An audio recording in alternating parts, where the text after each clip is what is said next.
Ken, how do you deploy a reliable roadmap to strengthen an organization's bench strength and leadership strength? That's a good question, Armin.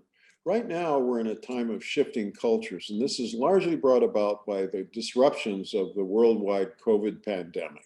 Consequently, human resource executives are struggling to create bench strength to deal with the cultural changes that they now face.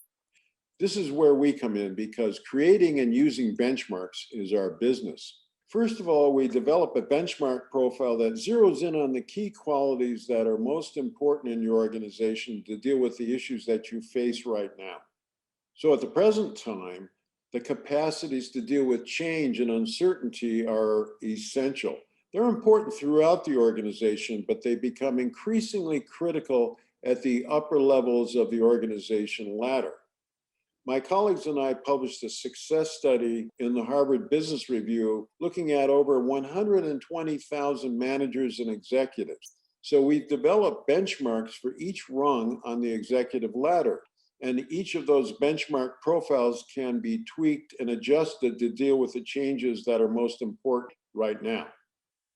After you've finalized a benchmark, the next step is to assess people who are in your potential pool to move into your target position or position. It's essential to use the same assessment dimensions that you have in your benchmark. Then it's an easy process to compare any one individual against the benchmark. And when you do that, you can identify any candidate's degree of fit and developmental issues that may be a basis for further coaching and training. In fact, you can look at your whole pool and identify the key gaps that are most prominent within your pool and adjust your organization's training and development strategy to close those gaps. So it all begins with having very clear benchmarks. With clear benchmarks, you can develop the bench strength that you need to deal with the issues that are most important in your organization right now. And that's a whole lot better than shooting in the dark.